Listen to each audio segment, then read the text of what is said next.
तुमचे एक चुकीचे मत रामटेकचा सत्यानाश करेल बावनकुळे। नगर परिषद रामटेकच्या निवडणूक 2025 मधील भाजपच्या उमेदवार ज्योतिताई कोल्हेपरा यांची ही निवडणूक 124 योजनांची आहे। त्यांना निवडून द्याल तर 5ही वर्ष रामटेक नगर परिषदेला निधी कमी पडू देणार नाही असे सांगत पालकमंत्री चंद्रशेखर बावनकुळे यांनी तुमचे एक चुकीचे मत रामटेकचा सत्यानाश करेल असे नागरिकांना संबोधून सांगितले। रामटेक येथील सुपर मार्केट येथे आज 28 नोव्हेंबरला दुपारच्या सुमारास पालकमंत्री चंद्रशेखर बावनकुळे यांच्या सभेचे आयोजन करण्यात आले होते।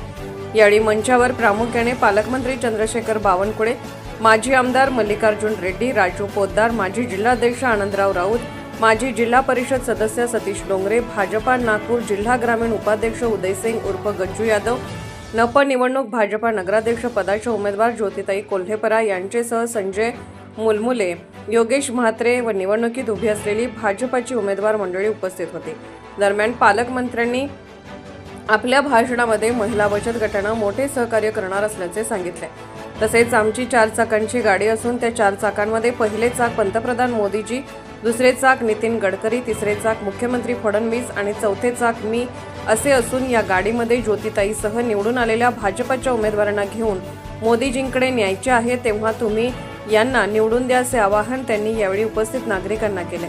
लोकांसाठी सूर्यघर योजना सुद्धा अंमलात आणायची आहे। तसेच लोकांना मोफत प्रॉपर्टी कार्ड देण्याचा विचार आमच्या विचाराधीन आहे। त्याचप्रमाणे शहरामध्ये सीसीटीव्ही लावायचे असून ज्योतिताईंसह भाजपच्या उमेदवारांना निवडून आल्यावर एक सुरक्षित रामटेक शहर करायचे आहे असेही पालकमंत्र्यांनी नागरिकांना सांगितले। जनता टाइम्स आणि जटा टीव्ही चॅनलसाठी राजू कापसे उपसंपादक। आज का जाहीरनामा क्या है अपने यहाँ का एजेंडे का? आज आमच्याकडे आमच्या सभाला आमच्या रामटेकवासियांना संबोधित करायला आमचे महसूल मंत्री, आमचे पालकमंत्री माननीय बावनकुळे साहेब आले होते। त्यांनी पूर्ण जेही मुद्दे इथे मांडले ते विकासाचा एजेंडा घेऊन इथे आले होते। विकास म्हणजे त्यांनी इतकं मोठा विकास केलेला आहे महाराष्ट्रात।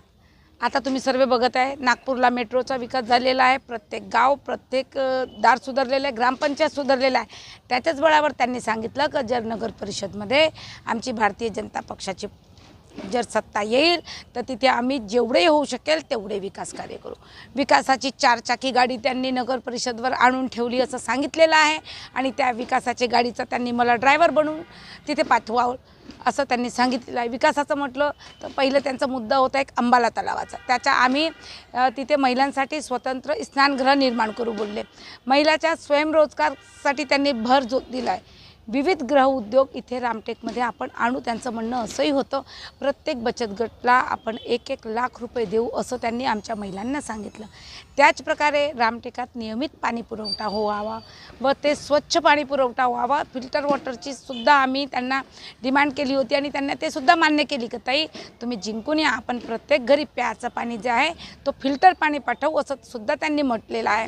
स्वच्छ रामटेक राखी तलावात जाणारे जे घाण पाणी आहे ते आपलं थांबवून STP प्लांट आपण सुरू करू असंही त्यांनी म्हटलेलं होतं। तसंच पर्यटनाच्या विकासमध्ये त्यांनी राखी तलाव इथे जल पर्यटन केंद्र उभारावे असं त्यांची इच्छा होती आणि ते त्यांनी आम्हाला म्हणून दाखवलं की ताई आल्याबरोबर तुम्ही पर्यटनाच्या विकासावर जोर द्यायला हवे आणि मी तुमची जेवढी होईल तेवढी मी तुमची मदत करीन।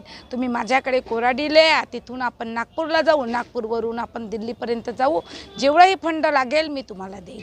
त्याच प्रकारे त्यांनी सांगितलं का आता 12 रुपये 50 पैसे असं काही त्यांनी विजाचा दर सांगितलं की फीज खूप महाग झालेली आहे।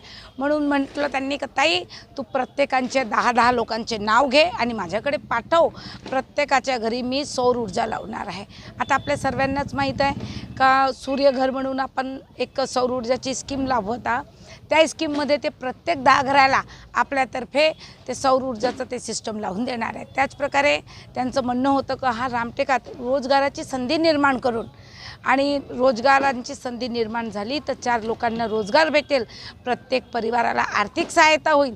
त्याचप्रकारे आमच्या शिक्षणाचा मुद्दा झाला तर आपल्या रामटेकात एक खूप सुंदर अशी शाळा आहे, रामटेक नगरपालिकेची नाव आहे रामजी महाजन विद्यालय। त्याला आम्ही स्थलांतरित करू। साहेबांचं म्हणणं होते तिथे काही जागा कमी आहे। आम्ही सुद्धा त्यांना सांगितलं होतं की सर शाळा तर खूप सुंदर आहे पण तिथे ग्राउंड मुलांना खेळायची व्यवस्था हे काही नाही आहे. तर सरांनी सांगितलं का आपण कोणती तरी शासकीय जागेवर त्या शाळेला स्थलांतरित करू आणि त्याला पूर्णपणे आपण डिजिटल शाळा करू, आपण बालवाडी अंगणवाडीची विशेष व्यवस्था करू. असे खूप काही मुद्दे घेऊन आमचे माननीय पालकमंत्री, आमचे ऊर्जावान महाराष्ट्राचे महसूल मंत्री रामटेकला आलेले होते. त्यांनी सर्वांना संबोधित केलं आणि त्यांना सर्वांना सांगितलं की BJP सरकार येईल तर काय होऊ शकतो. म्हणून मी त्यांच्यासुद्धा आभार मानते की सर तुम्ही इथे आल्या, आम्हाला सपोर्ट केलं. आपल्या पक्षाच्या 20ही नगरसेवकांसाठी तुम्ही आमच्या रामटेकात आल्या, म्हणून त्यांचे मी आभार मानते. असं खूप काही त्यांनी म्हणजे ही जाहीरनामा दिलेला आहे, खूप काही वस्तू त्याच्यात आली आहे आणि खूप काही त्यांनी मागेसुद्धा सांगितले की ते तेवढं आपण त्याच्यात टाकू नाही शकत.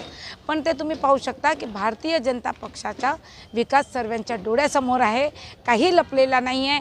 इतका सुंदर विकास होतो आहे. रामटेकसुद्धा तसंच नागपूरप्रमाणे डेव्हलप व्हायला पाहिजे अशी त्यांची इच्छा त्यांनी व्यक्त करून गेली. आव्हान करा रामटेकच्या जनतेला. रामटेकच्या जनतांना मी आव्हान तर नाही करण, पण मी त्यांना विनंती करण, दादांनो, माझ्या आयांनो, माझ्या बहिणींनो, माझ्या लाडक्या बहिणींनो, मी आपल्या सर्वांना विनंती करते, येणाऱ्या 2 डिसेंबरला होणाऱ्या निवडणूकमध्ये तुम्ही माझ्या 2 नंबरची गुलाबी रंगाची बटन आहे कमळाच्या फुलाची, त्या कमळाच्या फुलावर तुम्ही आमच्या कमळाची बटनला दाबा आणि आम्हाला बहुमतांनी तिथे नगर परिषदवर पोचवा. आम्ही तुम्हाला विश्वास देतो की कमळाच्या फुलाची बटनमध्ये किती जोर आहे, किती शक्ती आहे ते तुम्हाला सांगून देऊ. आणि एक विशेष म्हणजे जे साहेबांनी म्हटलं ते आमचं मन जिंकलं. साहेबांनी सांगितलं की कमळवर महालक्ष्मी उभी होती दिवाळीत. दिवाळीची पूजा झाली, दिवाळीला तुम्ही महालक्ष्मीची पूजा केली तर महालक्ष्मी कशावर उभी होती?